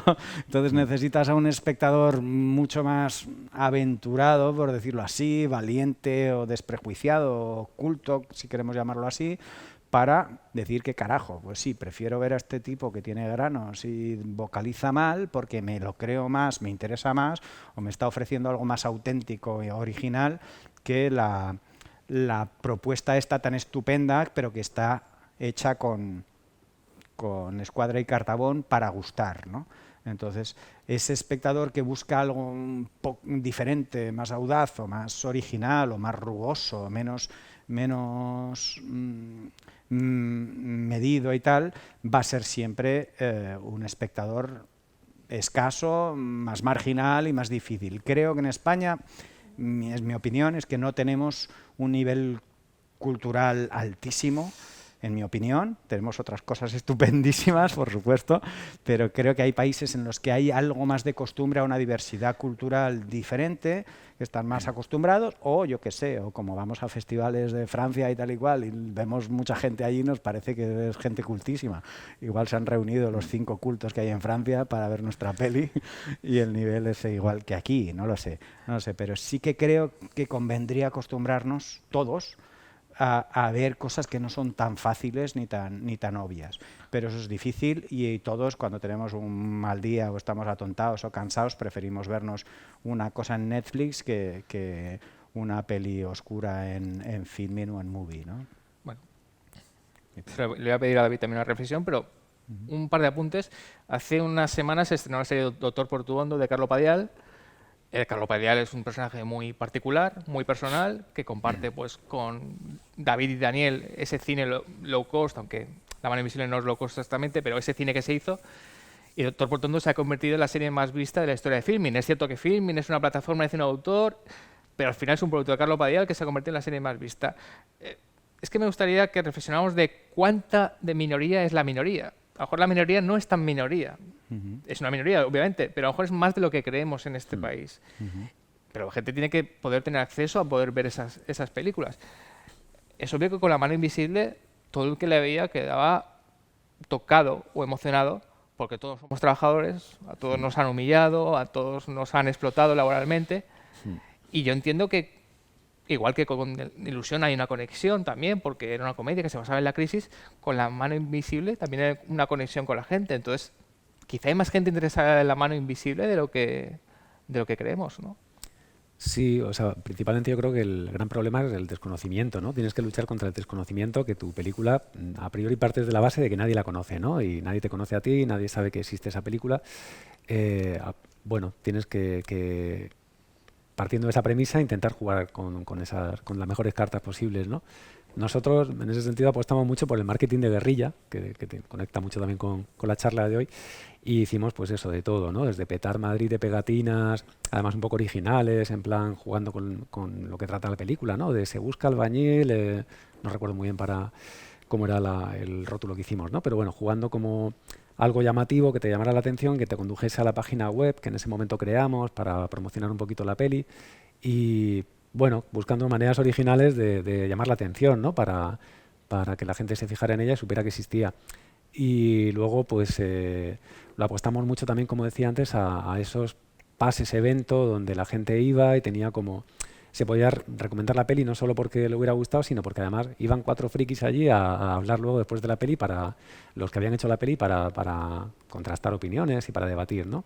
Entonces, eso provocaba, yo creo que mucha gente era como, bueno, ve a verla que va a estar, no se sabe cuánto tiempo va a estar en cartelera, luego pues a lo mejor te va a costar más encontrarla o ya no vas a tener la posibilidad de estar cara a cara con la gente que la ha hecho, ¿no? Pero luego realmente sí que es verdad que a veces pasa un poco lo que decía Daniel, que subestimamos, nosotros mismos nos ponemos ese obstáculo de decir, mi peli es que al final es una peli muy marginal, no la va a ver nadie, no le interesa a nadie, ¿no? Yo creo que a veces lo subestimamos, ¿no? Porque son pelis que efectivamente tienen un interés, siempre tienen un interés y para empezar por la forma que están producidas, ¿no? Ya el hecho de estar producida de esta forma fuera de la industria, fuera de los métodos convencionales, pues ya tiene su interés. Y luego yo creo que en general son, precisamente por estar contadas así, esa libertad que te otorga esa forma de producción suele acabar en propuestas más originales, más, llámalo de muchas maneras, como quieras, más desafiantes, ¿no? Que las pelis convencionales que te encuentras, con las que te bombardea Telecinco, Antena 3 y demás, pues que al final... Pero a mí me pasa, yo que utilizo mucho BlaBlaCar, por ejemplo, a mí me sirve como para bajar los pies a la tierra y tener como contacto con el ciudadano medio, ¿no? Y conocer un poco Y muchas veces, claro, cuando sale la típica pregunta del minuto 1 en el BlaBlaCar de, bueno, ¿y a qué te dedicas, no? Y cuentas, pues soy cineasta, tal, hago cine, tal... Y, qué guay, pero ¿y qué has hecho? Y claro, pues he hecho esta peli, no creo que hayas oído hablar de ella. No, la verdad que no. Y entonces te suelen preguntar luego posteriormente que cómo ves el cine español en general, ¿no? Y porque en general te lo dicen de una manera despectiva, ¿no? Como pensando, porque a mí es que no termina de entusiasmarme, pues el año pasado vi una que se llamaba no sé qué, pues eso, la gran producción de Telecinco, de Antena 3 de ese año, ¿no? Y en general ese tipo de cine, que luego suele ser también el que está nominado a los Goya, y al final son las 3, 4 o 5 pelis como mucho que la gente suele conocer, el ciudadano medio, me refiero, no fuera de este circuito más cinéfilo y tal. Claro, a veces tienen una sensación del cine español, siempre cuenta las mismas historias, de la misma manera, falta frescura con los mismos actores, por lo que tú decías, ¿no? Los más guapos, pero además siempre son los mismos y demás. Y desconocen absolutamente, claro, están muy alejados de todo lo que se está hablando en esta mesa, ¿no? Esta mesa redonda. No conocen pues todos los que nosotros damos como gente súper conocida y para nosotros son referentes, como Pablo Hernando, Juan Cabestany y tal. Jamás han oído hablar de ellos, ¿no? Bueno, podéis hablar cuando queráis. Yo quiero hacer un apunte, ya que has nombrado a Pablo Hernando. Para mí, Pablo Hernando está entre los 5 mejores directores españoles que hay actualmente. Y, bueno, es una debilidad mía. Pablo Hernando ha hecho un montón de cortos, ha hecho 3 largometrajes autoproducidos, digamos. Pues no ha podido hacer una película, digamos, industrial, entre comillas, independiente, hasta dentro de unos meses, cuando va a empezar a rodar su largometraje Una ballena. Por eso quería que habláramos un poco de la industria y de vuestra relación con la industria y cómo os conocen en la industria. Vuestras 2 películas, vuestros 2 largos, fueron realmente, otra vez, muy buenas críticas, un prestigio, digamos, pero no sé si dentro de la industria os conocen por vuestros trabajos. Soy Daniel Castro, el director de Ilusión, y si alguien dice, dentro de la industria, ¿qué es eso? O lo mismo con David. Porque a veces damos por entender que yo entiendo quién es Daniel Castro, bueno, guionista no sé cuánto, y el director de Ilusión, para mí está clarísimo que van juntas. Pero a veces dentro de la industria nos sorprenderíamos ver que hay gente que no ve cine español, o no ve mucho cine español, ¿no? En mi caso es casi una identidad oculta, porque yo curro de guionista para pelis de Leo Harlem, para series más convencionales y cosas así, y yo creo que casi perdería trabajos si vieran Ilusión, si dijeran hemos contratado a este pavo que está bailando aquí en esta peli, lo de los pactos de la Moncloa, Dios mío, este tío no es serio, vamos a echarle de aquí. Así que lo intento, lo llevo con discreción, o sea, si lo saben, les digo sí, soy el mismo, sí, pero no presumo de ello, o sea, no sé cómo ser. ¿Y creéis que es un problema del cine español el desconocimiento dentro de la industria del cine de algunos, cuando digo algunos, son productores, distribuidores, de una parte del cine español? Sí, a mí me parece que no nos podemos permitir el lujo de ignorar a gran parte del cine español y del talento que tenemos. No tenemos tanto nivel como para ir dejando que gente estupenda se pase años sin rodar o no pueda encontrar un tipo de trabajo, tal vez una salida un poquito más comercial o un poco más industrial o lo que hacen por el lado indie, pero yo creo que una industria sana tendría que estar al tanto de las pelis que se están haciendo, algunas de ellas mucho más meritorias artísticamente que las industriales, que esas personas tendrían que estar por lo menos en contacto y establecer una comunicación entre los estudios o la gente que hace cosas más grandes y los talentos jóvenes, que en algunos casos sí que lo están haciendo, porque yo sé que a cortometrajistas o gente que hace pequeñas series se les están ofreciendo trabajos, por ejemplo, en series, en televisión, tal vez más ahí que en cine. Pero en muchos casos no hay una comunicación, y yo me doy cuenta cuando trabajo para empresas o productoras grandes que para ellos la nómina de guionistas, directores en España se reduce a los 5 últimos con los que han trabajado o los que han tenido grandes éxitos de taquilla 1 o 2 años antes. Entonces a mí me han empezado a llamar para trabajos porque hice una peli que escribí para Leo Harlem que funcionó muy bien, y de golpe me he pasado a estar en una especie de categoría o división, segunda división de guionistas españoles de comedia, que cuando fallan 2 o 3 buenos, pues me llaman a mí. Y entonces, pues vale, ¿por qué? Porque hiciste una con Leo Harlem que funcionó. Y entonces eso de golpe me sitúa en un radar medio cercano a productoras tal. Si no, ellos no van a hacer esfuerzo alguno en moverse o en ir a festivales de cine o en ir a la gente de productoras arriba o de sitios más o menos de pasta, no se van a mover por ti absolutamente nada, y eso me parece triste por lo que muestra del panorama cinematográfico español, que podría ser más rico, creo yo, de lo que es, pero bueno. Siempre pongo un ejemplo que a lo mejor es, desde mi ignorancia, que es el cine más norteamericano, que el cine industrial sí que está mirando lo que hace el cine indie para arrastrarlo, a veces para fagocitarlo y quitarle identidad, puede ser, pero también para ficharlo. Y no sé si el cine español me parece que no hace eso, que es mirar para abajo la gente grande para intentar traer ese talento, ¿no? David, un poco lo mismo, la misma reflexión, si crees eso, y si digamos a ti, digamos, te conocen como el director de La mano invisible, o somos muy ingenuos de pensar que la película tuvo tanta repercusión y... Sí, yo creo que existe esa barrera invisible. Realmente hay como una barrera que dices, bueno, hago cine, pero realmente estoy como años luz pero sobre todo por eso, porque no hay como una interconexión entre la gente de la industria y los que estamos como en esos márgenes, ¿no? Y yo es que como realmente creo que no, tampoco me relaciono con la gente que está ahí, pues no sé si me conocen, si han visto mi película o no, pero hombre, yo apostaría más bien al no, que no viven en otra dimensión.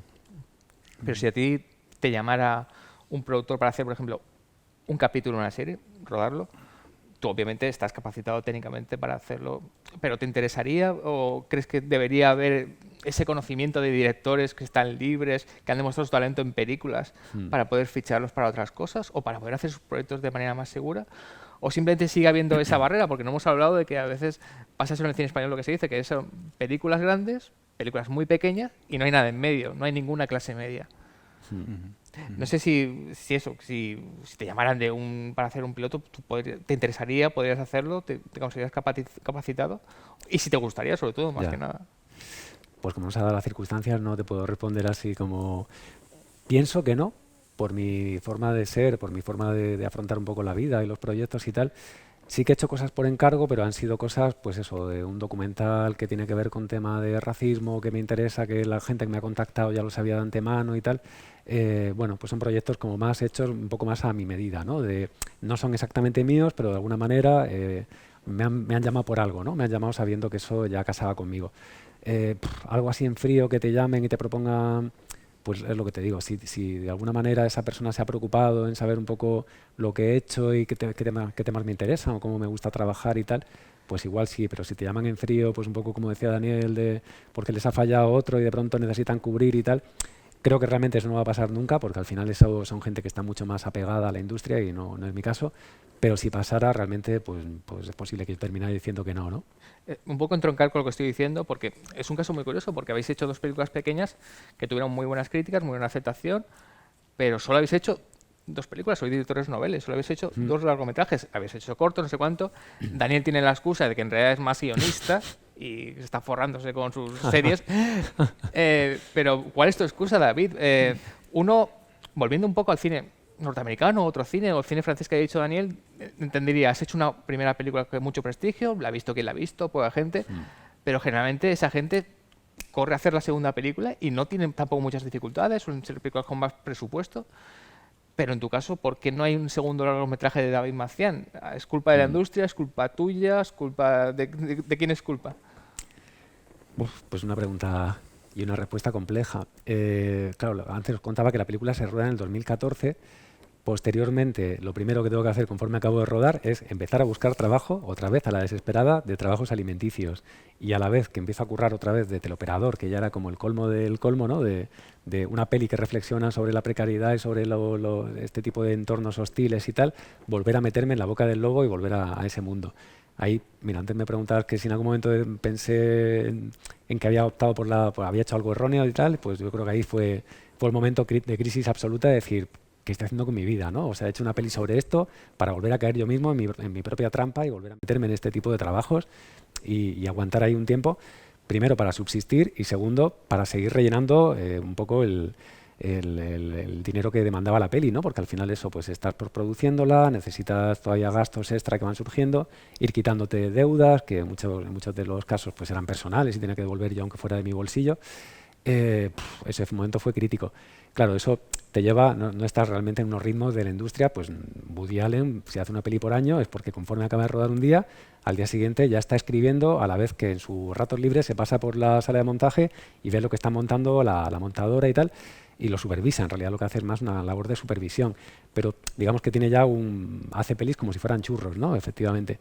Pero en mi caso pues tengo que compaginar con mi mundo precario de trabajo X con este cine que vas haciendo casi no digo los fines de semana, porque un largometraje no, en los cortos sí, pero en un largo no puedes ajustarlo a los fines de semana o a tus vacaciones, como sí que he hecho con los cortometrajes, pero sí que tienes que compaginarlo con las facturas que tienes que pagar y demás, y eso lo pagas a costa de eso, ¿no? De trabajar en trabajos que no van nada contigo. Todo eso ralentiza mucho el proceso, tanto de la peli como tu proceso natural de empezar a embarcarte en otros proyectos. Y luego está el quemazón que hablábamos antes de plantearte, ¿de verdad quiero volver a pasar por esto? ¿De verdad me quiero meter en otro lío? Y a mis mejores amigos, a la gente que me rodeaba en aquel momento, sobre todo de Madrid, les pedí el favor de, si en algún momento vuelvo a tener una idea de quiero hacer una peli y tal, fréname, dime recuérdame los malos momentos y no me hagas pasar por esto, ¿no? Que si me quieres.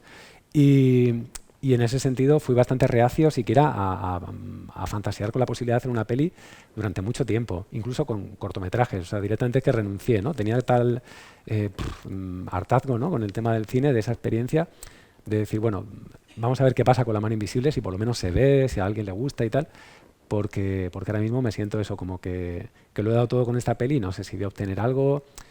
Y esa es la parte un poco enlazando con el comienzo de la charla, ¿no? Que está totalmente alejada del romanticismo de cuando te planteas.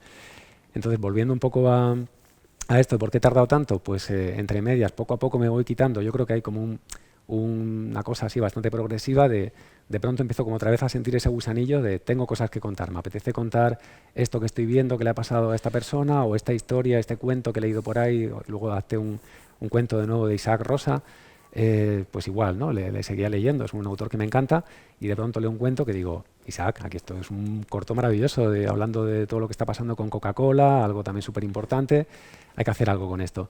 Entre medias, pues me llaman de SOS Racismo Guipúzcoa para encargarme un cortometraje documental y poco a poco te vas testeando y vas viendo que te apetece volver a contar historias, ¿no? Y entre medias, pues se te ocurre una idea de un largo y ya dices, vale, voy pues eso, como a boicotearme de nuevo, ¿no? A traicionarme a mí mismo y a decir donde dije Diego y a rodar la siguiente peli. Pero claro, a su vez son procesos tan lentos que ahora mismo pues ya estamos en el 2021 y tengo un proyecto que está en ciernes, pero de aquí a que se ruede, si se rueda y cómo se rueda, ya veremos, ¿no? Cómo se hace todo. Pero, perdona si me repito un poco, pero el poder de haber rodado dos películas así, ¿en cuánto influye? Tú puedes entrar en la puerta de un productor y decir, ¿tú quién eres? Y he dicho, tengo esto, he hecho esto, que es una película. Toma las buenas críticas, toma los premios, no sé cuánto. Eso obviamente es positivo para iniciar un segundo proyecto, pero a lo mejor nos creemos que es más positivo de lo que es, porque muchos productores dirán, ¿y a mí qué? Que a lo mejor Daniel, que está más en contacto con la industria, lo puede saber, de que tú digas, soy Daniel Castro, aunque tú estás en otro mundo, y soy director de ilusión y quiero rodar una segunda película, y te diga el productor, pues enhorabuena. Sí, a ver, lo primero que dicen es, ¿tienes puntos o no tienes puntos? Es decir, ¿eres director novel o tienes co-guionista o eres nacido en Canarias? Es decir, lo primero que miran es los puntos que pueden obtener para las ayudas del ICA. Entonces, depende. Esa película anterior puede ser que no sea positiva porque ya no eres director novel o todavía cuentas como director novel, ¿no? O sea, en muchos casos, más que la calidad o no calidad de la película, influye los puntos que tienes para la convocatoria de ayudas del ICA.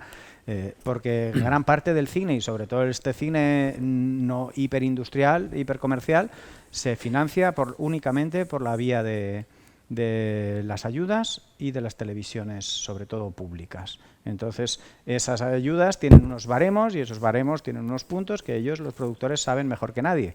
Entonces, en muchos casos, ni siquiera entran muy a fondo en la calidad o no del proyecto o el contenido o no del guión. Para ellos, el guión o lo que les llega es una especie de propuesta de película que encaja con ciertos que ellos pueden encajar aquí. Es decir, tengo todas estas posibilidades de financiación, estas posibilidades de puntos, estas posibilidades de tal, y encajan la película ahí.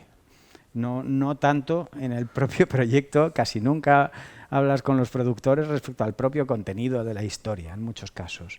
Es decir, para ellos es un objeto que va como thriller, 2 millones de euros, ubicado en Canarias, pero se podría rodar una parte en Pamplona y coproducción con Francia, si le convenzo al guionista para que el actor sea francés. Es decir, muchos productores ven las cosas de esa manera. No sé si me explico. Es un poco Estás, frío. digamos, matando la idea del productor romántico. He visto tu película y quiero producirte una película. Sí. Eso no existe Eso o no existió. Escasea. Eso yo no me lo he encontrado, escasea, y sobre todo porque nuestras películas, en parte, eso no tienen los elementos.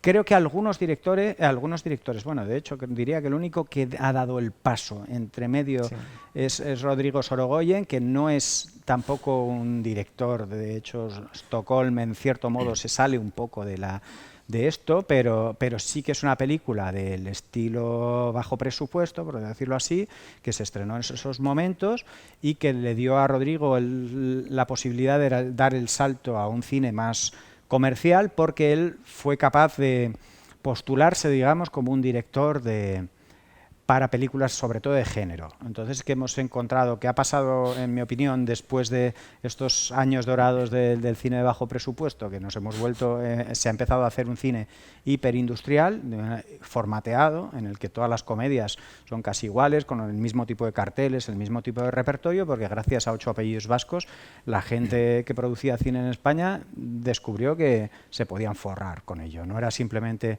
una obligación que les imponía el Ministerio de Cultura o quien fuese de meter pasta en esto, sino que joder, por cada euro que he metido en esta peli he recuperado un montón, así que vamos a intentar replicar esto.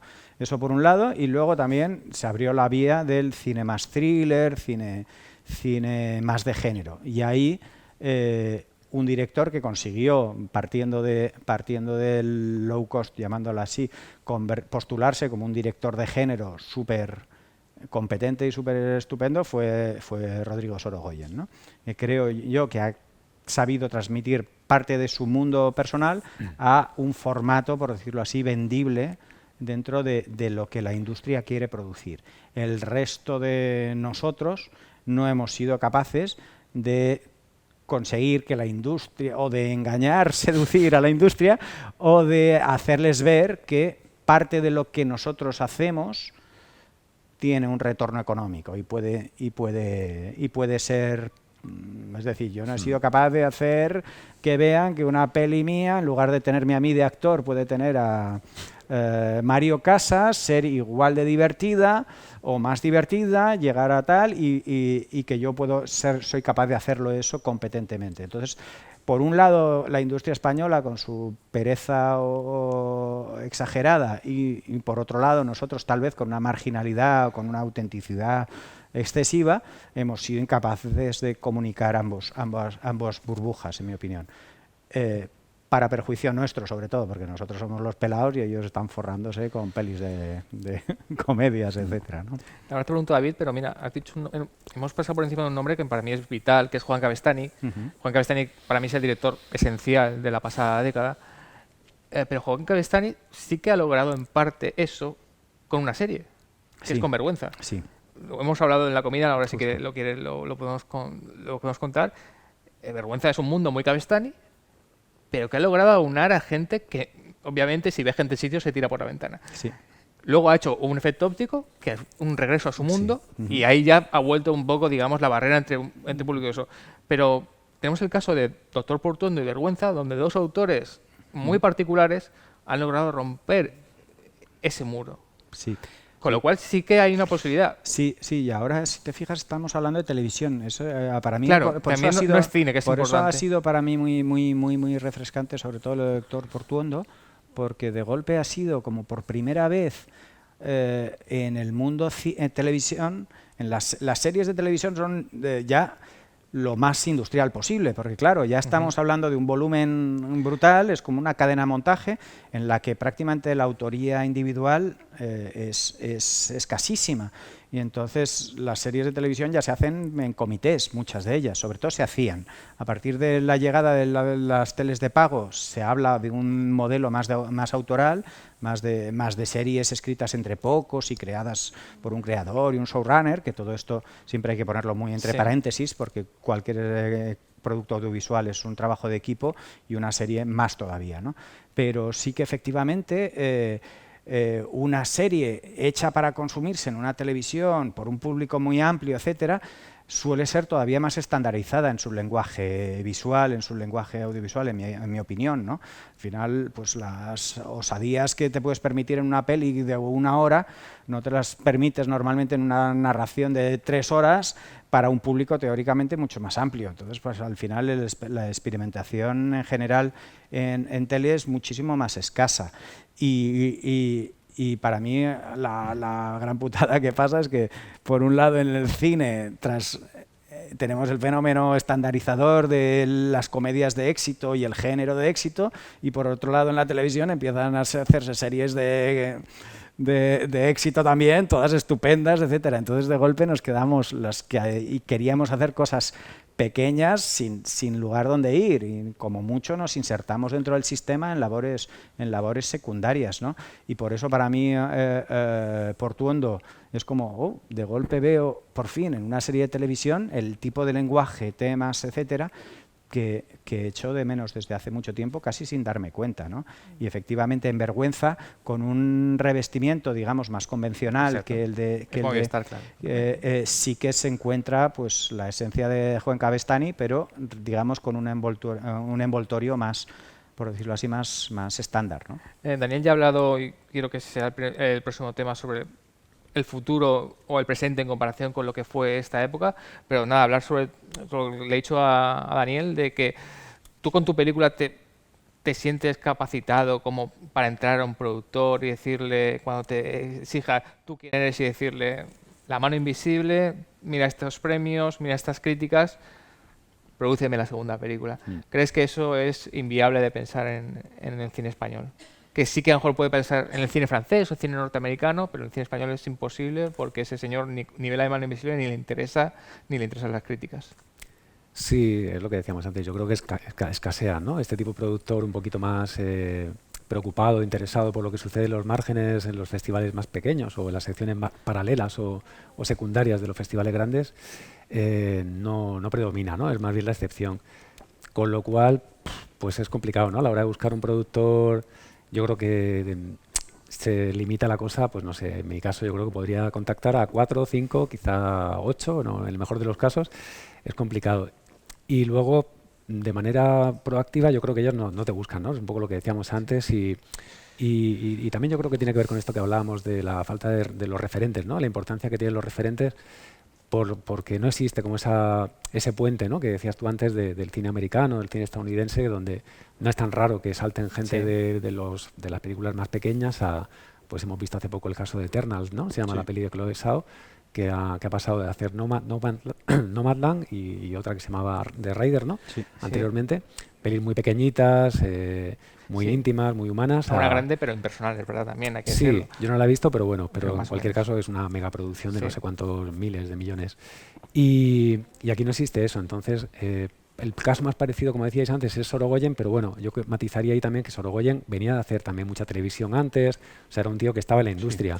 Salta de pronto a hacer un cine, pues un poco como hizo Cavestany, ¿no? De saltar de ahí a los márgenes y de otra vez de los márgenes a la industria, reconvertido en un autor pues más de thrillers y tal, pero digamos, no es como nosotros que hemos partido de ahí, del submundo, ¿no? De lo más subterráneo del mundo.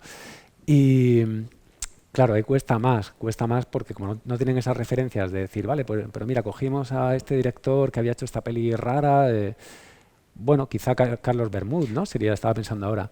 El caso de Carlos Bermúdez es muy interesante porque hace Diamond Flash, que es la película más importante solamente de la pasada década, y hace dos películas, digamos, industriales, pero muy personales. Pero sí que es cierto que son dos películas que no llegaron a conectar de todo con el público. No fueron éxitos de taquillas, sí que hubo prestigio, hubo crítica, pero la barrera seguía ahí, ¿no? Y eso es un poco, quizá el caso de Bermúdez es quizá el más pesimista, también es verdad que Carlos Bermúdez es muy especial, son películas duras de ver, crudas, pero es verdad que un director tan especial como Carlos Bermúdez no ha logrado, digamos, conectar con una mayoría de gente, ¿no? Es una minoría que sigue siendo una minoría grande, pero no es una mayoría para decir que es un autor conocido. Seguramente si vamos ahora a la calle de Cartagena y decimos Carlos Bermúdez, pues ¿cuántos? 4 de 10, 3 de 10. Es que es eso, es una pena. Es una pena, fue efectivamente, sí que es el director más específico salido de ese movimiento, ¿no? Porque Cavestany tenía una carrera anterior y Sorogoyen un poco también, aparte de ser un poco más excepcional. Y Bermúdez sí que parece como en cierto modo el abanderado y efectivamente su carrera, siendo estupendas sus pelis, no han encontrado creo yo, el reconocimiento que merecen, a pesar de haber tenido pues la Concha de Oro en San Sebastián. O sea, que es que es difícil triunfar más, ¿no? Triunfar más arriba, en prestigio, quiero decir. Pero el reconocimiento público pues ha sido demasiado escaso, creo yo, ¿no? Para el merecimiento. Pues vamos a hablar un poco de esta década, de la década que viene. La década 2010-2020 fue una época muy especial, digamos, la crisis económica, le he dicho, el 15M, revoluciones, aparece Internet, cada vez es más importante, abarcamiento de los medios de producción y un montón de talentos que empiezan a hacer películas. Y tenemos la suerte de tener a David Macián y Daniel Castro, que son dos de los mejores ejemplos de talentos. Pero ¿cómo veis la década siguiente? España, que es un país que le gusta mucho la marcha, pues tiene pinta de ser una época convulsa, pero no parece que haya el movimiento, digamos, que se intuía, ¿no? Tú intuías Diamond Flash, hoy es una película que se llama Diamond Flash, ¿eso qué es? ¿Cuándo se puede ver? Miró Erasmus, ¿eso qué es? Vamos a verla, vamos a buscar la ilusión y luego ves la mano invisible, ¿eso qué es? Había ese movimiento de talento.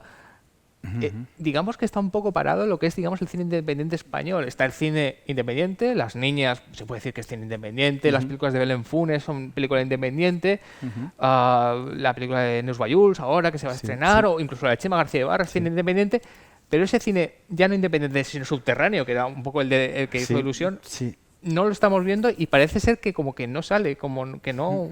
Quizá por Sí.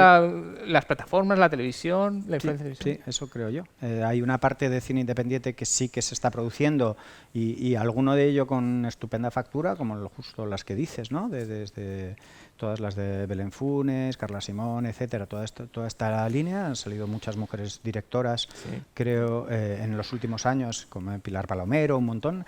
Merecen mogollón la pena esas pelis, pero efectivamente todo es, por decirlo así, dentro del sistema. Sí, y está muy bien porque tiene una seguridad. Exacto, Pero es verdad sí. que también la gente que no alcanza ese sistema no está apareciendo como No, vosotros. No lo alcanzamos, pero vamos a por Eso es ello. lo que sí que estoy echando un poquito de menos, que aparezcan cosas por debajo, que asimismo, por decir una cosa un poco positiva, que me parece que he sido como todo súper tristón y derrotista, el elemento positivo que teníamos y que tenemos y que tiene cualquiera que quiera hacer algo ahora es que no tienes la pasta, pero tampoco tienes las obligaciones, o sea, no tienes los deberes, puedes hacer lo que quieras. Una corporación como Netflix no puede permitirse un 80% de las ideas que se te ocurran, porque son aburridas, no son sexys, o son provocadoras, o son lo que sea. Si no tienes el apoyo de nadie, tienes la libertad absoluta, y esa libertad es tu gran ventaja. Es decir, lo que decía David antes, pues hacemos unos carteles provocadores, porque así conseguimos tal, nos inventamos una web en la que decimos no sé cuántos, hacemos una peli que vaya sobre un tema que nadie tenga el valor de tocar o que que a nadie le apetezca. Entonces, pues esa es la gran libertad que tenemos y lo que estoy echando un poquito de menos en el audiovisual español en los últimos años, en todos los aspectos, en mi opinión. Tanto en el aspecto industrial como en el cine más indie. En el cine más indie, en general, lo estoy encontrando, en mi opinión, adocenado, aburrido, con un aspecto muy correcto técnicamente, con una buena factura, etcétera, pero no está consiguiendo lo que creo que debería conseguir cualquier propuesta artística, sobre todo si está planteada desde una manera independiente, que es una provocación y un desequilibrio. Es decir, creo que tenemos que generar desequilibrio en el espectador, una situación en la que las expectativas son rotas por lo que te están proponiendo. El chiste llega porque no entiendes qué está pasando. La incomodidad, la gracia, algo, una provocación exagerada, cualquier cosa, porque es lo único que tenemos. Si no tienes pasta, lo único que puedes generar es sorpresa, expectativa, diferencia. Y eso creo que no lo estamos consiguiendo, ni desde el lado industrial, que estamos absolutamente aburguesados, ni, en mi opinión, desde el cine indie, que está en muchos casos yendo por unos cauces demasiado frecuentados, o demasiado, es mi opinión. Estamos a punto de acabar, pero bueno, darle la palabra a David. Luego os voy a pedir un pequeño epílogo para acabar, pero ¿cómo ves esta nueva época? Pues no he reflexionado tanto sobre ello, pero yo creo que también antes, lo comentábamos antes en el previo a la charla, tendemos a veces también a pensar en el cine como el formato habitual de película de duración tal, no sé qué, pero en ese sentido creo que no hemos hecho todavía el cambio de chip, por lo menos los de nuestra generación, a lo que está surgiendo ahora, ¿no? De decir, realmente, probablemente los nuevos creadores, la gente que está 10 años por debajo de nosotros y está empezando a hacer lo que nosotros hicimos en su momento, no piensan tanto en términos de largometraje, pues de estas características, sino a veces, pues eso, un simple vídeo para TikTok, o tienen otra manera de crear, otra forma de comunicarse con el mundo, ¿no? Y yo creo que igual van por ahí un poco los tiros, que a lo mejor echamos de menos los que tenemos ya 30 y muchos, 40 y algo, que existan nuevas películas pues de este tipo de formato, de presupuesto, de estructura, como las que hicimos nosotros en mitad de la década pasada, pero es que a lo mejor no van a existir ese tipo de películas, igual van a existir pues otro tipo de contenidos audiovisuales, ¿no? Ya para acabar, brevemente, bueno, recordar que Ilusión y La mano invisible de Oiso están en Filmin, por si no las habéis visto. Que tu libro está a la venta también. Y yo tengo un libro a la venta que se llama Las cortinas son invencibles, donde hablo con estos señores y un montón de gente más sobre el cine independiente. Muchos más. Gracias, David, por la promoción. Ahora te invito a una cerveza.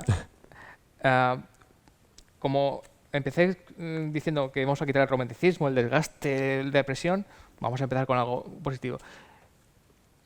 ¿Qué os ha aportado positivamente tanto Ilusión como La mano invisible? ¿Qué creéis que os ha dado?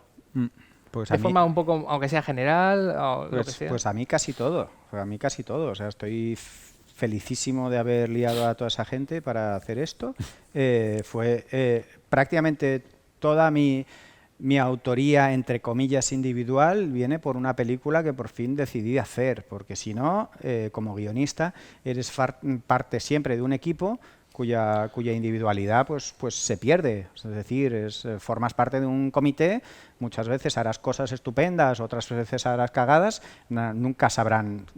La única manera o el único momento en que pude expresar algo individual que la gente ha podido recibir de una manera bastante parecida a la que yo quería ha sido ilusión y me ha servido pues para estar en Cartagena hoy, que es uno de los sueños que tenía en mi vida, para ganar unos cuantos premios, para viajar por unos cuantos países, para ganar algo de pasta en algunos casos, para hacerme una personalidad individual, para que varios productores me cierren la puerta, no, es broma, para que varios productores por lo menos me conozcan, para saber que puedo hacer ciertas cosas, aprender unas cuantas cosas, otras por supuesto no las aprenderé de ninguna manera, pero bueno, por lo menos ha sido un aprendizaje brutal y quiero repetirlo, pero hay que encontrar el momento y el proyecto concreto. Tarazona y Cartagena, tus dos sitios. Bueno, David, finaliza con un mensaje positivo de qué te ha aportado a ti La mano invisible. Pues estoy con Daniel, la verdad es que lo resumiría con la palabra todo, ¿no? O muchas cosas o infinitas cosas, porque es que todavía sigo ligado a esa película, ¿no? Se estrenó hace 5 años, se acaban de cumplir los 5 años y todavía siguen. Hace 2 semanas o 3 estaba presentándola con Isaac Rosa en Sevilla todavía. No sé cuántas presentaciones debo de haber hecho de esa peli, pero rondarán las 100 probablemente, ¿no? Y pues antes lo decía, ¿no? He conocido gente maravillosa a raíz de presentar la película en festivales, salas de cine y demás. Y también eso que contaba antes, ¿no? Los sinsabores de rodar en esas condiciones tan pésimas, tan hostiles que hicimos la peli, que se podía haber hecho otra película similar a lo que se cuenta la peli con el making of, ¿no? de la película. Y en aquel momento lo estábamos pasando todos bastante mal o nos llegábamos a plantear si tenía sentido hacer eso, yo creo. Pero, sin embargo, con el paso del tiempo creo que hemos terminado convirtiéndonos en una piña, ¿no? Que era un poco la idea, pues haciendo autocrítica, viendo las cosas que se hicieron mal, pero también muchas cosas que se hicieron bien y que fuimos capaces de levantar una peli bastante grande dentro de las circunstancias, ¿no? de la estructura que teníamos a mano. Y bueno, o sea, yo luego me he ido reencontrando con toda la gente del equipo, pues en los pases, en eventos y tal, y ya realmente como considero un poco a esa gente mi familia, ¿no? Mi familia con la que la mayor parte de la gente me gustaría volver a repetir, ¿no?